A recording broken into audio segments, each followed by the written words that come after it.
Dude, what are you doing? I'm gonna stand for this one. Dude, there's nobody in your chair. You can't guarantee me that. No.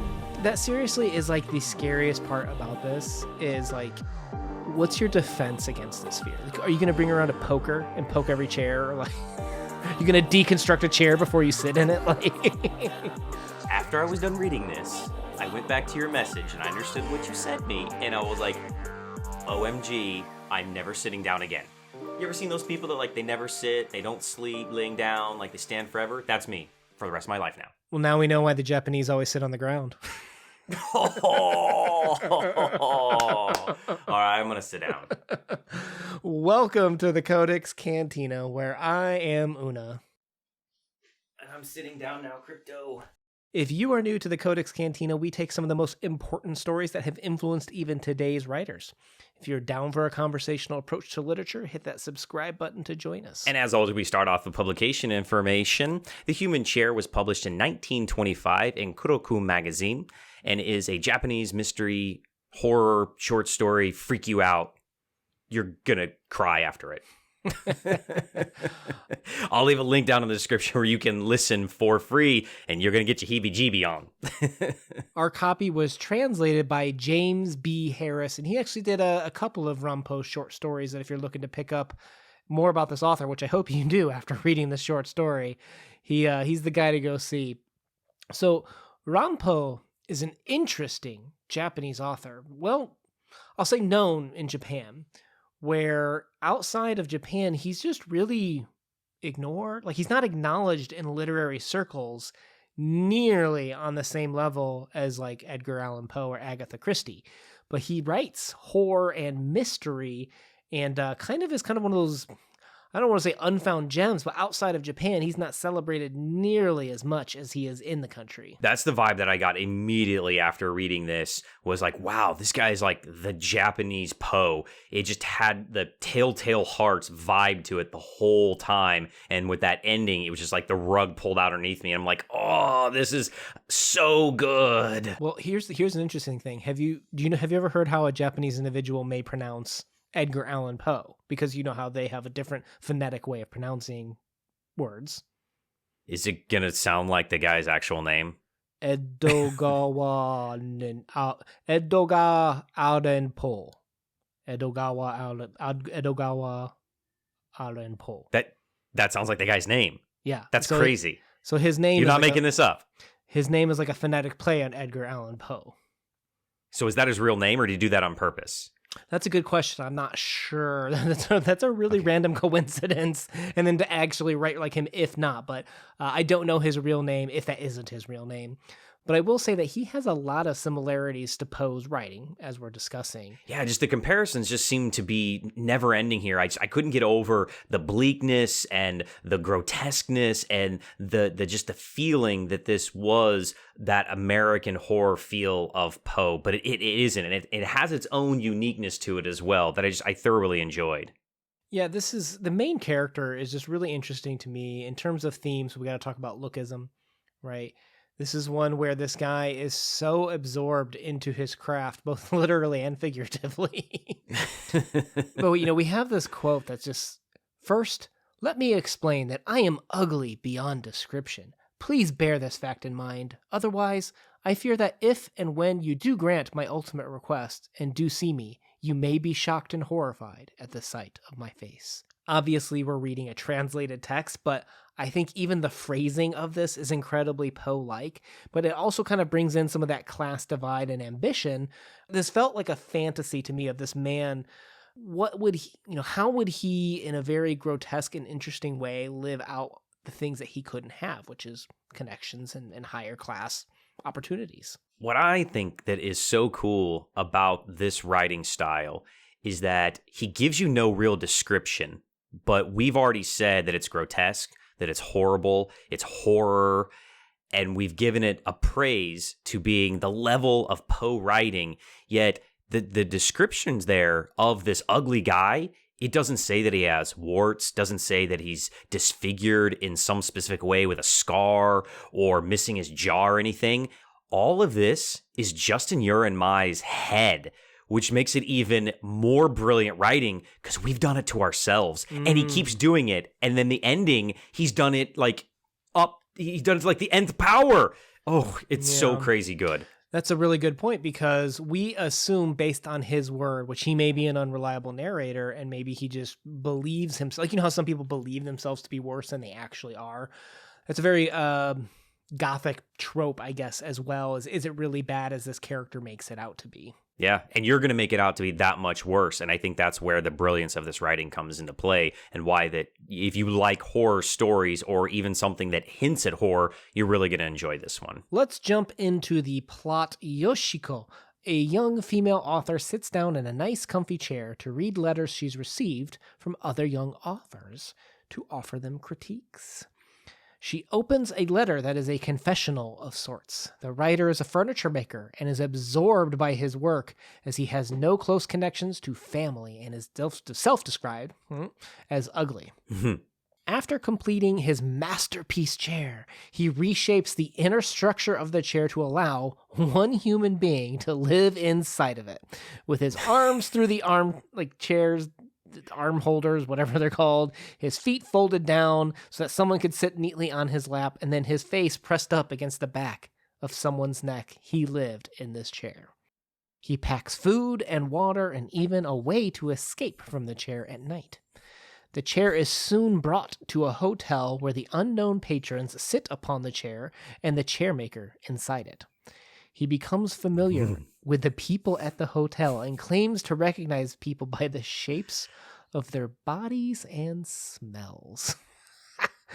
This story, man. He confesses that often he has found himself falling in love with some of the women who sit upon him. At night, creep fact. You're just grossing me out rereading this. Yeah, this story has a heavy emotional impact on you. It's cool, man. This is definitely a story you guys need to read on your TBRs for October, man. At night, he sneaks out to burglarize the sleeping guests, amassing a small fortune. After the hotel is sold and shifts from a luxury line to an economy-based line, the chair is sold to a Japanese political official. The writer confesses that he has fallen in love with the wife of the Japanese official in their home. As he describes the woman, the house she lives in, and her husband, we suddenly realize that the woman he's describing is Yoshiko, the authoress reading the letters. And she runs out. No, where is she reading the letter, though? On the chair! She's literally sitting on that chair!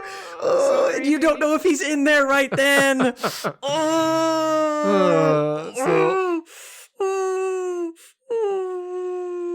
So later we get another letter from the writer claiming it was all a farce and was based on the info that she had recently purchased that particular chair.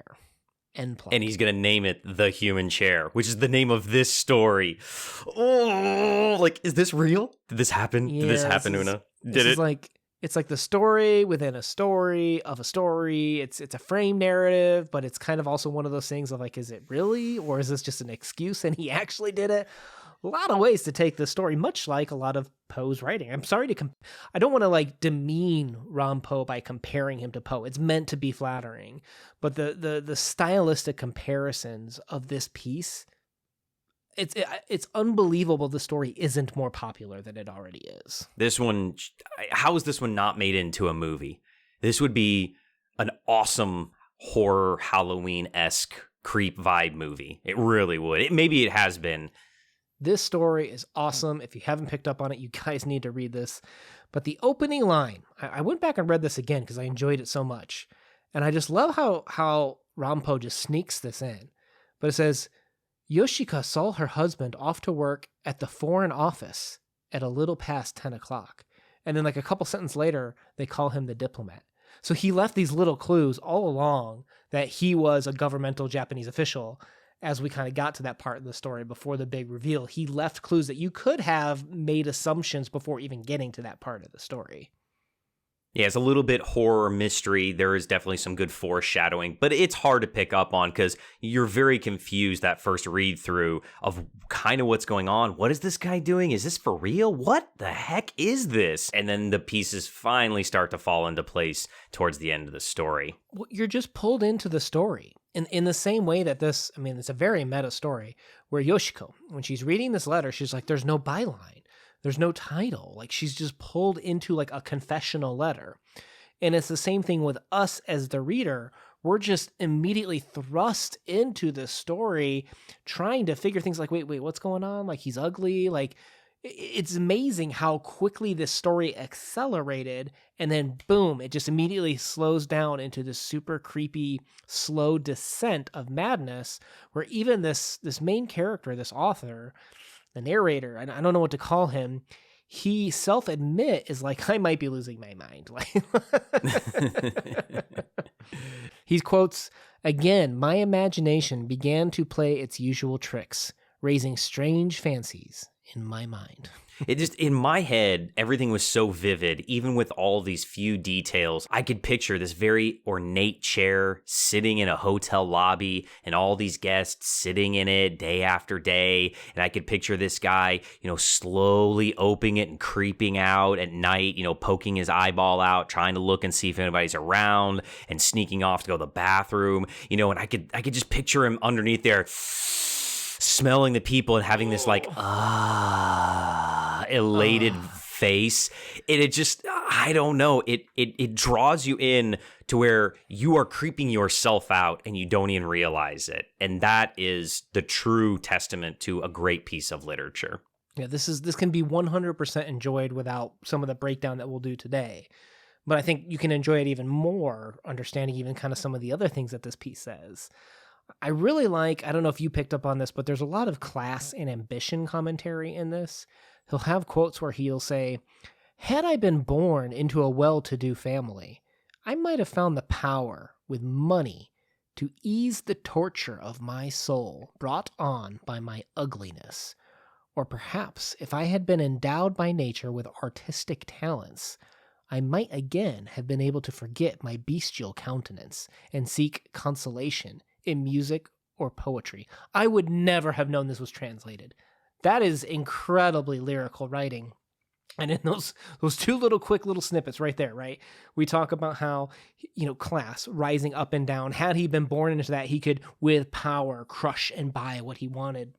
And then he goes on to talk about artistry too, about how with artistry, he could soothe his pains. He could use art to distract his soul from any suffering that he may have. Incredibly deep insights into the human mind.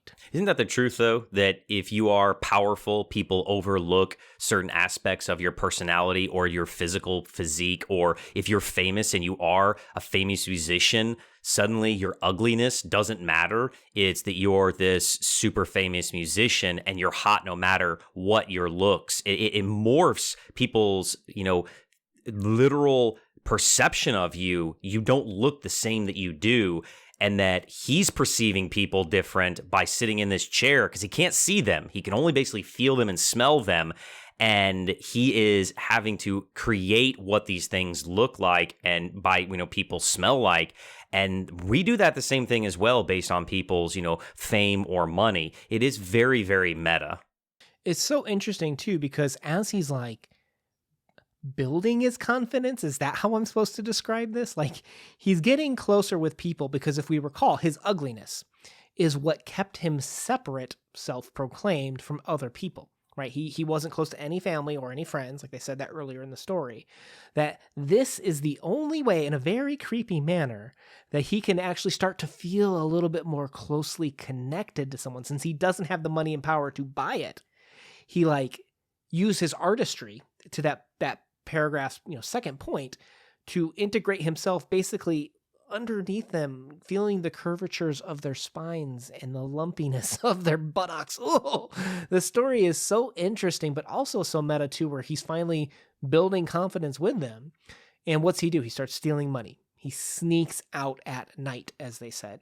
And we have that quote where he says, I, of course, realized that I would no longer have to return to my humble life as a craftsman, Or actually, I was comparatively wealthy. The thought of my new role in society seemed to overcome my disappointment in having to leave the hotel. So here, just like that quote earlier, he's used his money to buy his way into the wealthy life, not to worry about this thing. And he used his artistry as a way of kind of sneaking into the confidence and soothing away his pain of ugliness to finally connect with others. And I think that's what he's wanted all along, is to connect with others. Even though he says it's money, I think he's leading towards that. Like the money would be used to connect with a woman, because he fantasizes about holding hands with them. I think that his character grows a lot while being in that chair. And not only was it what he wanted, but I think that it makes him grow as a person. And we have a great quote from the story. Upon careful reflection, I realized that it was indeed a grave. As soon as I entered the chair, I was swallowed up by complete darkness, and to everyone else in the world, I no longer existed. How did you take that line? I think sometimes we get lost in our means to an end. When we crave power or when we crave something, we will twist our words. We will twist our intentions to get what we want. And here he is being swallowed up in this scheme to finally close in and get closer to humanity, that he's literally being absorbed by his own ambitions. I kind of took it that way as well, but I also took it that he no longer existed, and he closed a chapter of his life before, and he reinvented himself as someone new, and that person died, and he's going to be a new person moving forward with this money and confidence, because he has finally become someone that he thinks that can fit in with the rest of the world. Yeah, I can see that. Let's talk about his relation to the outside world too. We've talked a lot about him. But let's talk about how he views the outside world too. What does he value, right? So he's a man with deformities, okay? He builds this chair with a presentation that isn't what it is on the inside, in the same way that he may be ugly on the inside, but are we supposed to believe he's beautiful on the inside? I don't know. He's kind of creepy. But we have these quotes where he say, usually women are classified in two large categories, the plain and the beautiful. However, in my dark, confined world, inside the chair, facial merits or demerits were of secondary importance, being overshadowed by the more meaningful qualities found in the feel of flesh, the sound of the voice, and body odor.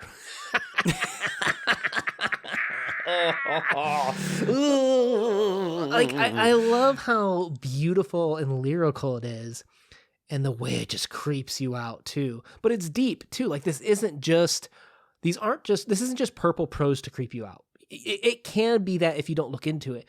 But there is a lot being said here about lookism and what we use to get what we want out of life. Oh, the chair is the perfect metaphor here of what is on the outside is not what's on the inside.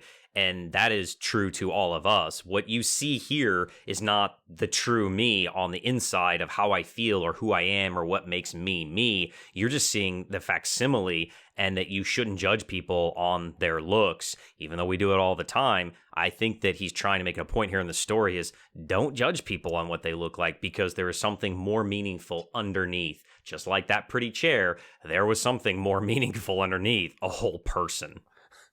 And a urine bag and a bunch of old discarded food packages. What do you think he's eating? Did you ever think about that? It can't be anything crunchy, because they'd hear him. So you think it's like Twinkies? Well, no, those Twinkies haven't been invented, but you can just imagine like a moist, spongy food. He's please don't. Oh gosh. Okay, let's move. And back. He's mushing it. Let's move into like one of my last questions here. Why create this story as a frame narrative? What is the point of him saying, oh, no, that wasn't real? And I think some people will believe that real quick, but I think they still feel creepy. I think there's more to that creep factor and why this is a frame narrative than what's on the surface. Well, I think it brings back to one of the whole points of the story is the duality of everything. The chair is not a chair. The story is not a story. The lady doesn't know, does know. It adds not confusion to the story, but just another layer upon the mysteries of this story, and to kind of keep you guessing. And I think it adds a little bit more fun per se. Okay. Now, one of the things that I thought you might say was that appearances aren't, as they say, always appear. So usually a frame narrative, an outside story tells something about the inside story, or the frame story tells something about the external story. And I think that kind of goes along with the lookism theme of things aren't always as they appear, right? It's the same thing with the chair that we talked about. But even beyond that, I gotta say, I think the fact that he's almost calling out that, oh, no, that's just a made up story, I think that actually makes it more real. Because if he didn't do that, I'd be like, well, that's a ridiculous story. Who would ever live in a chair? But the second he does the reverse psychology move on me, where he's just like, oh, no, I just made that up to, get in your attention, this author, that wasn't a real story. But I'm like, but was it? Like, maybe he's just saying that to throw you off. I mean, he could get out of the chair, right? Maybe he just ducked out back and is pretending that he wasn't in the chair. Like, I think actually calling out that it was fake actually made it more real to me for some reason. 1000% agree. When you're dismissive about something, or you joke about something, or you pretend something doesn't matter to you, it does. What are you going to do? You going to go to your friend's house for the Super Bowl party and be like, hey man, can I check out the back of your chair real quick? Like, you start poking it with like a little fire poker or something. Like this is the ultimate horror story where you can't stop it because you have no idea if it's happening unless you feel some hot air breathing on the back of your neck. And then it's too late. Well, is the man a chair or is the chair a man? That's all I keep thinking. I was like, Well, guys, we will leave a link down below for more Japanese-inspired playlist talks of ours. Maybe we'll do more Ranpo. What do you guys think? To me, I'm kind of like, why isn't this a story that we read in school? Like, this story is amazing. What? Like, I really don't understand why this story isn't more popular than it already is. But hey, hopefully this has brought some awareness and maybe inspired you guys to go check it out. This is super cool story. Crypto, what are you going to rate this one? 9.5. I will also go with a 9.5 because it's amazing. Great story. Yeah, we've given a lot of praise already throughout this video, but if you haven't read it, hopefully we brought up some points that you can go back and reflect upon and reread it again, because I think you're going to get more out of it. And every time you read it, you're going to get yourself a little bit more freaked and creeped out. And I guarantee the second or third time you read it, you're going to be standing. Yeah, you'll be standing. Yeah. I read this in my favorite chair, and I seriously was like, I think I'm going to get up now. Throwing it away, aren't you? You're going to throw that chair away. You ain't got no favorite chair anymore. Oh, guys, we post videos every Monday and Thursday with a bonus video on Tuesdays. If you're down for that conversational approach to literature, make sure you hit that subscribe button to join us. Una out. Peace.